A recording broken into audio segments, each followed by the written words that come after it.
Kayak Fishing Tales is brought to you by Ocean Kayak, makers of the Trident series of fishing kayaks and the new Torque, featuring a Minn Kota motor. It doesn't take a rocket scientist to figure out that transporting a 10 to 15 foot kayak around on your vehicle can be a recipe for disaster. And so this week we're going to look at some of the best ways to get your kayak around. If you're going to be car topping your kayak, then you need to have a good set of racks. And you generally can't rely on the factory installed racks that come with your vehicle. You need to look to manufacturers like EYEWEAR that have racks that fit virtually any vehicle. They also have some cool accessories like mounts, kayak cradles, kayak rollers that make loading and unloading kayaks that much easier. Whatever type of racks you have, if you're just putting the kayak straight on the bars, a simple thing you can do to protect your kayak is to wrap and tape the bars with a foam pool noodle. Now, the absolute best solution for carrying around kayaks is the EYEWEAR Rack and Roll trailer. At 150 pounds, virtually any vehicle can tow this thing around, and it takes up to 5 kayaks at a time. But I think the coolest thing about the Rack and Roll trailer is how easy it makes it to load and unload boats, especially with the rollers and cradles.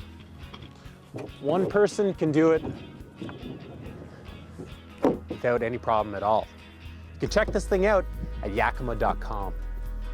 Whether you're using a roof racks or a trailer, you gotta be sure to tie the boats down securely. Cam straps are the quickest and most reliable, but if you're good with ropes, they'll work fine too. Now, don't be afraid to aggressively tighten the straps when you're tying down plastic boats. The chances of you hurting them are slim unless you have them on your car for long, or if you crank them too tight. Now, as long as you tie the kayak down not at its widest point, then the kayak should resist flying off forwards or backwards. But still, if you hit the brakes hard, that kayak does have some forward speed. It's not a bad idea to tie a bow line on, which simply means tying a line from the racks to the bow. You don't want to tie it tight. It's not holding the kayak down on the racks. It's just there as a backup. Now, as a final note, no matter how well you think you've tied down your kayaks, you have to expect that your tie job will loosen after driving around for a while, especially if it's raining out. So make sure you stop and check it out every once in a while. Until next time, I'm Ken Whiting, and that's your kayaking tip of the week.